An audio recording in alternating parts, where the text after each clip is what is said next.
Hello, everyone, and welcome back. Today, we're talking about something super important, the little words and phrases that can make your English sound either unnatural or truly fluent. Have you ever said something in English and then realized, that doesn't sound quite right?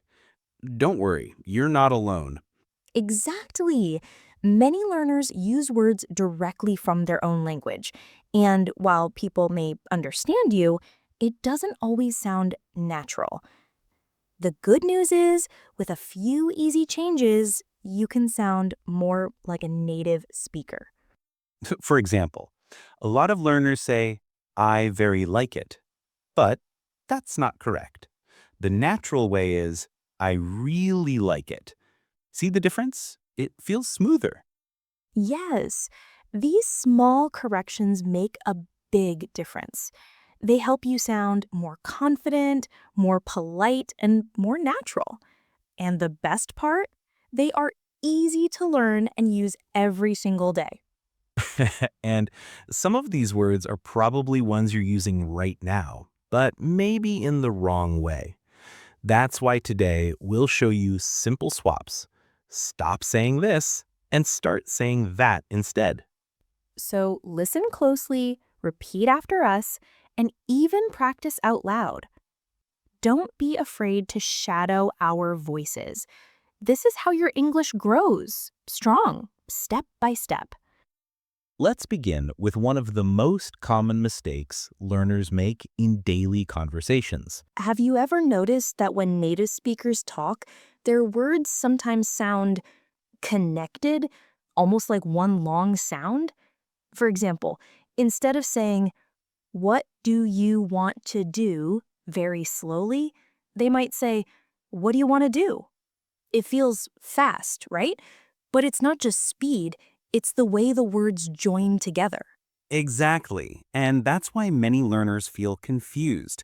You may know every single word in the sentence, but when a native speaker says it quickly, it feels like a new, strange sound. Don't worry, this is normal. It happens to everyone.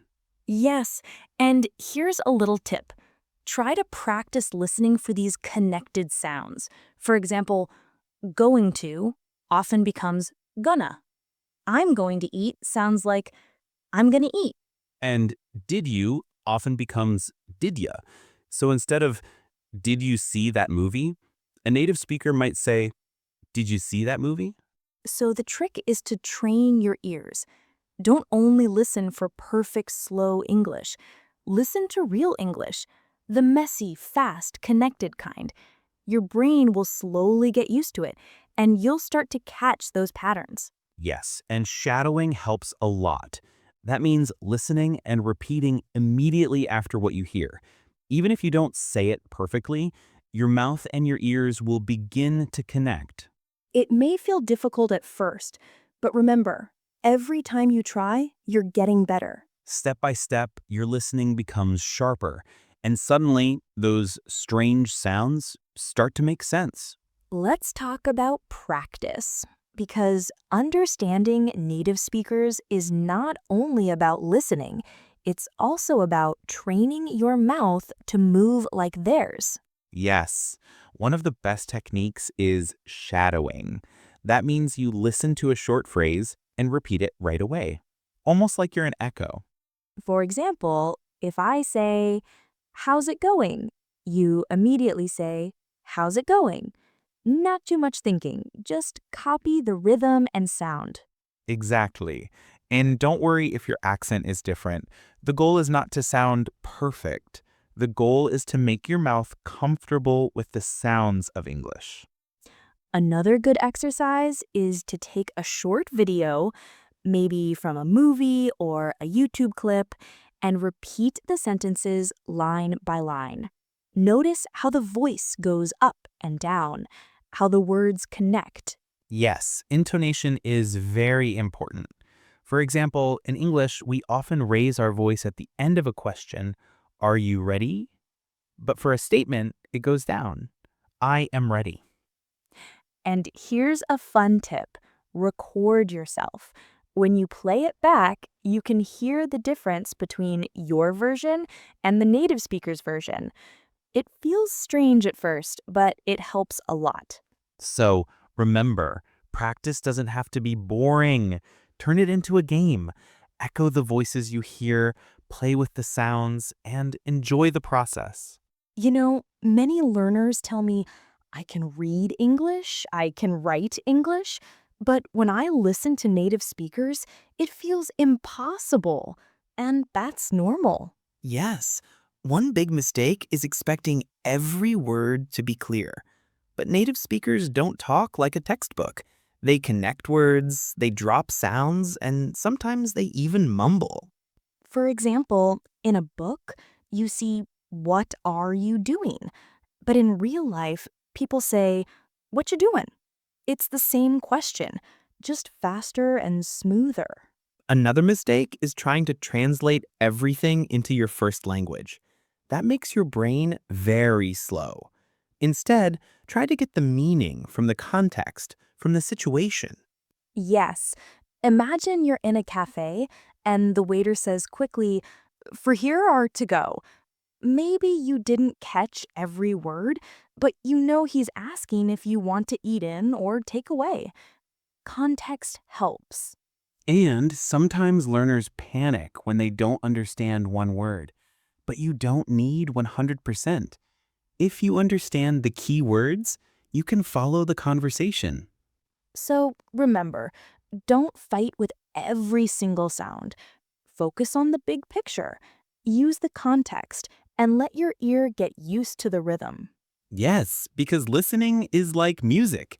And the more you listen, the more your brain relaxes. And suddenly, you start to understand. If you want to understand native speakers better, you don't always need a classroom. You can use small hacks every day that really work. One great hack is shadowing. You listen to a short sentence, then repeat it immediately, like an echo. For example, if you hear, how's it going? You repeat quickly, how's it going? This trains your ear and your mouth together. Another powerful trick is listening to the same short clip many times. At first, you may only catch one or two words, but on the second time, you hear more. By the third or fourth time, your brain starts to relax and connect the sounds. Yes, and don't forget subtitles. Watch a short scene in English with subtitles, then again without subtitles. All right, everyone, now it's time for some practice. We're going to listen to a short, natural conversation. Yes, and in this dialogue, we'll use the same words and phrases we've been learning together, like shadowing, subtitles, what's up, and recording yourself. As you listen, try to repeat after us. Shadow our voices, copy the rhythm, and feel how the expressions sound in real conversation. Don't worry about being perfect. Just enjoy the practice, and little by little, you'll sound more natural in English. Okay, let's jump into the dialogue. Hey, Mateo, how's it going? Pretty good, thanks.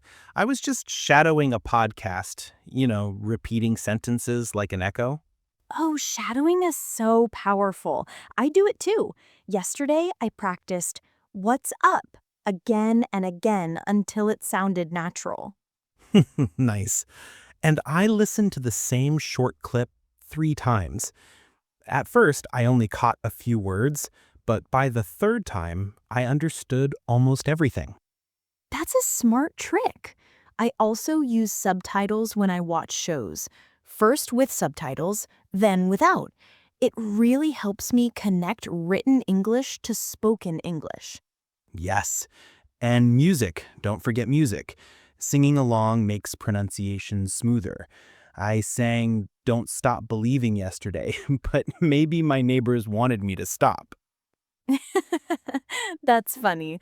But really, music helps a lot. And recording yourself is another great hack. Sometimes I record my voice, then compare it with a native speaker. Exactly. It feels strange at first, but it's the fastest way to notice mistakes. So, if learners use shadowing, repetition, subtitles, music, and recording, little by little, they'll understand native speakers better. Yes, and one day they'll realize, wow, I can actually understand everything. All right, friends, before we say goodbye, let's quickly go over the key words and phrases we practiced today. These are expressions you'll hear often, and using them will make your English sound more natural. One of the first phrases we used was, "What's up?" It's a super common casual way to say, "How are you?" or "What's going on?" You can use it with friends anytime. Yes, and then we talked about shadowing. Remember, shadowing means listening to a sentence and repeating it right away, copying the rhythm and tone. It's one of the best hacks for fluency. We also said subtitles, clear tone. When you watch movies or shows, use subtitles in English. It helps you connect sounds with words and it trains your listening. Another helpful phrase was record yourself. This is so simple but powerful. When you record your voice and listen back, you'll notice small mistakes and you'll improve faster. And let's not forget about slow down. When you're nervous, you might speak too fast, but slowing down makes your English easier to understand and you'll feel more confident. Exactly. These small hacks, shadowing, using subtitles, recording yourself, and slowing down, are daily habits you can use forever. And the more you use them, the closer you get to understanding native speakers and speaking fluently yourself. All right, that's it for today's episode. Thank you so much for joining us and practicing with us. If you enjoyed this lesson, don't forget to like this podcast, subscribe to the channel, and share it with your friends. Yes, keep practicing, stay positive, and remember, every word you say takes you closer to fluency. Take care, keep speaking, and we'll see you in the next episode. Bye, everyone.